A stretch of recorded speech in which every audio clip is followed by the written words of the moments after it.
Hi everyone, I'm Nay from Brit TV, and today I'm so delighted to be joined by the director of Karma Nirvana, Natasha Rattu. So, Karma Nirvana is the UK specialist charity that supports victims and survivors of honour-based abuse, and we're going to be talking about the issues of violence against women and girls. Now, the government has just launched the campaign Enough, so that really empowers individuals to challenge the people that commit abusive actions towards others, and really raises awareness of what can be done to help these victims and what people can do to raise awareness and what can be done if you experience or witness this abuse. So, Natasha, thank you so much for joining. How are you today? I'm good, thank you. Good. So, firstly, I just want you to tell me a bit more about the campaign. So, what is Enough all about? So the Enough campaign has been launched by the government as part of their commitment to tackling violence against women and girls. So the government have a strategy which sets out an action plan of all the things that the government is going to do to tackle this issue. And this campaign sits within that strategy. And the aim of this campaign is to really raise awareness, to help people to understand the different range of abusive behaviours that can take place within the community. And it's also about educating people as to how they can help. What's fantastic about this campaign, and that differs from other campaigns in the past, is that I think for far too long there's been an over-reliance on people affected by this to be, expected to get help and to leave, and that's the only way that they can escape this abusive behaviour. This campaign is different because actually it looks at people within the community and their role that they can play to tackle this issue. So it's about this being something that shouldn't just be shouldered on the victim to be thinking about, how can I keep safe? Let's think about how we within the community can also stop it and disrupt the issue so that we can get to the root of it and help in a more in I suppose a deeper way where there's more longevity to stopping this issue.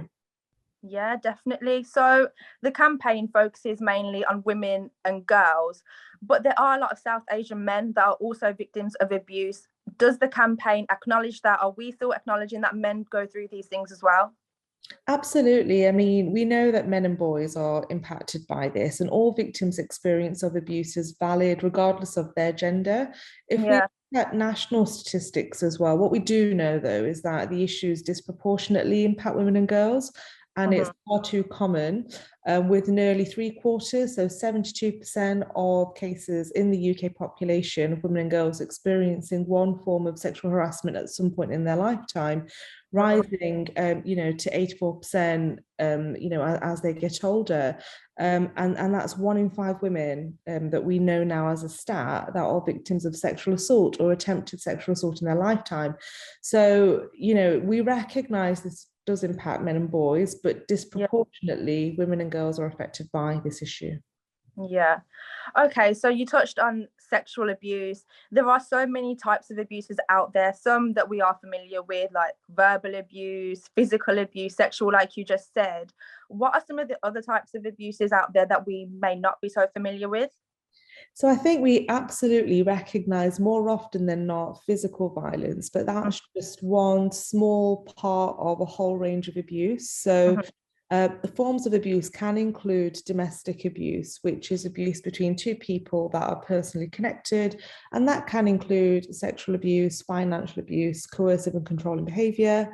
But we're also talking about abuse that can happen in the street, in the workplace, and in other environments, including, the issue of sharing intimate images through to forced marriage. So there's a whole range of different types of abuse. And what's really important to say, Nay, is that the types of abuse can impact anybody regardless of their age, ethnicity, or their social status. And it's important that what we enable victims to understand, so anybody impacted by this, that this is not their fault, that this is absolutely about the choices that people who carry out this behavior are making. This is on them and not on the victim. So that's kind of another real vital message that we want to get out in the campaign, so that people can recognize that fault doesn't lie with them and help is available to them. So you touched on domestic abuse. Now, I think typically when the word, domestic abuse comes up, you think it's between husband and wife. But, I think also it could be, for example, if a woman marries into a family, she moves into the in-laws, say if she's getting verbally abused, even physically abused by the in-laws, the mother-in-law, does that still count? Is that still something that counts as domestic abuse? Yes, it is. So for the first time, we now have a legal statutory definition of domestic abuse. And the definition talks about, from memory, it's about abuse between two people that are personally connected. And when we look at what personal connection means within family law, it can include an intimate partner, whether they're a current partner or an ex-partner. It can include a family member and an extended family member. So yeah, absolutely, in-laws are part and parcel of that as well. But siblings, aunties, uncles, there's a whole range of people. So anybody that is legally, personally connected to that victim, it could be domestic abuse. But like you said, I think often people going through this only think they're experiencing domestic abuse if it is from a husband or a wife or a boyfriend or girlfriend. And I think we need to really be shifting that narrative for people to know that actually the definition is broader than that. So it could be a mother-in-law or a father-in-law or a brother or sister.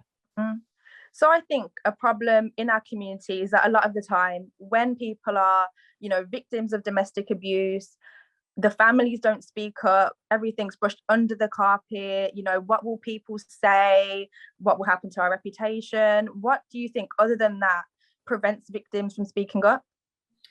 I think that's a huge factor. I think the shame and the stigma is a huge factor, but I equally think that for domestic abuse that happens within the home, I think that there's a degree of kind of normalization, that if you've grown up thinking this is normal, a deep sense of conditioning or legitimacy that's given to the abuse because of who the perpetrator is. So you might think that, it's normal for your mom or your dad to make a whole range of decisions, but actually what you're experiencing is coercive control.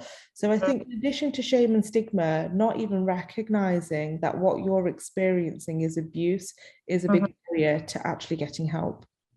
Yeah, definitely. I think that is one of the reasons our community does need to start speaking up about these things. So how would you encourage them to do that?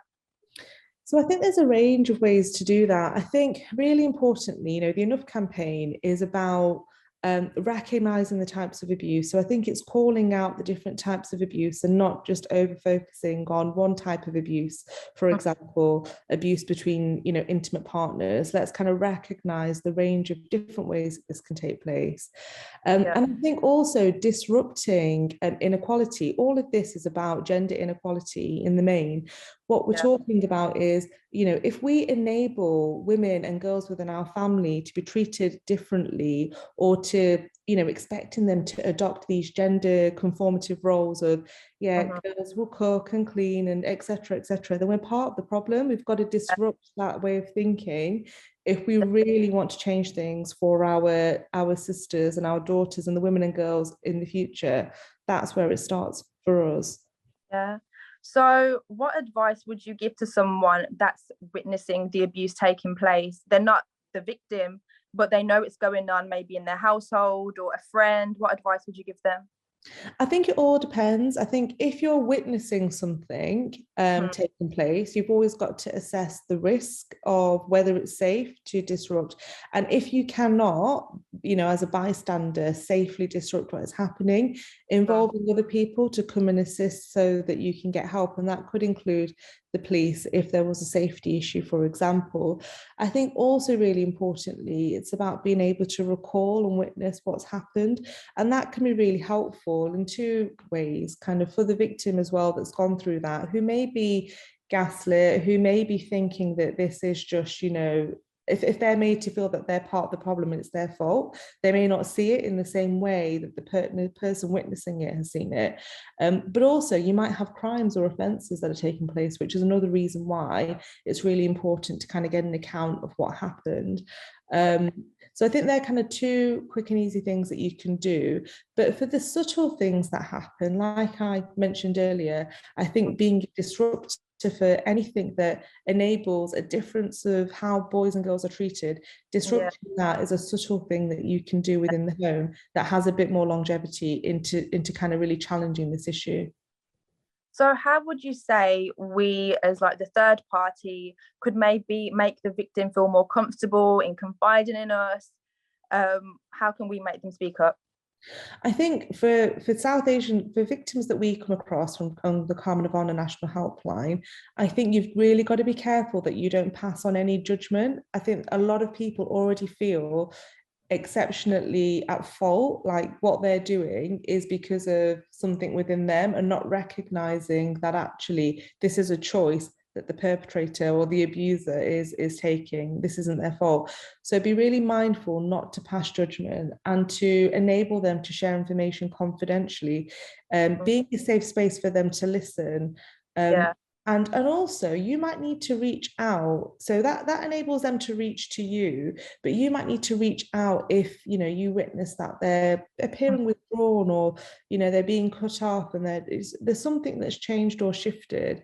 Being able to have that safe conversation in that way, which is confidential and non-judgmental, will be really enabling, I think, for them to kind of open up and tell you about what they're going through.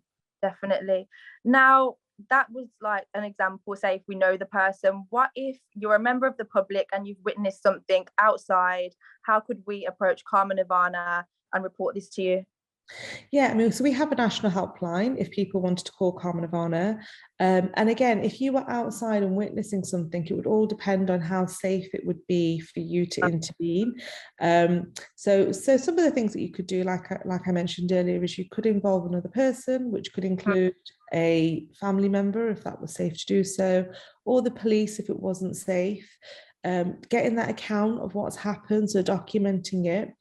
If it's safe to interrupt and to stop, then absolutely do that.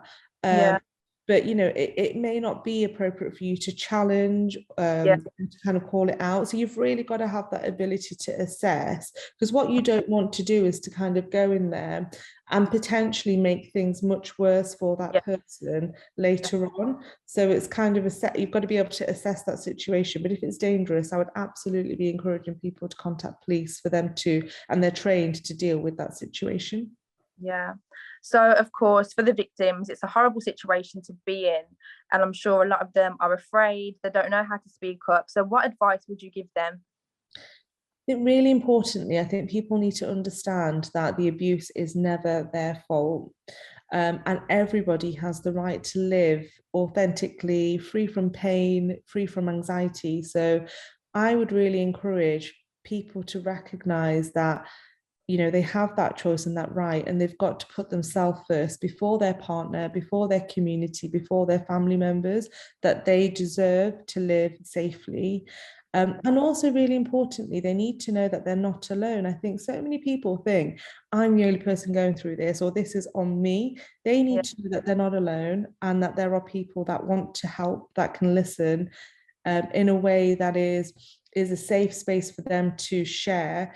And also, just to also say that at Karma Nirvana, we never tell anybody what they should be doing. We listen, we tell people what their options are and empower them to make choices. So when they contact us, for example, we're not going to say you have to leave or you have to do X, Y, and Z. That might be an option. This is about them taking control over their life and making that choice. And a choice might be not to leave at that moment in time. So, we can also give advice as to how they can adopt approaches to keep safe until they decide that they want to leave. So yeah, this is really about people recognizing that there are so many places and spaces for them to come forward to get that help, that they will be heard, and to know that this is not their fault. Yeah, it sounds like honestly the work you're doing is really empowering these women, letting them know their options and take control of their life again. So in terms of the campaign, where can people go to find out some more information? So there is a bespoke website, which is www.gov.uk/enough. So on the website, there are a list of resources available where people can learn more about the campaign, but also a list of services that are available to people if they want to reach out, including Karma Nirvana's web details. So that would be the best space for people to go and kind of find out a little bit more. Okay, perfect. Natasha, thank you so much for taking time out today and speaking with us and Brit Asia TV. I'm sure our viewers are going to be really happy learning about all this new information. So thank you so much. Thank you.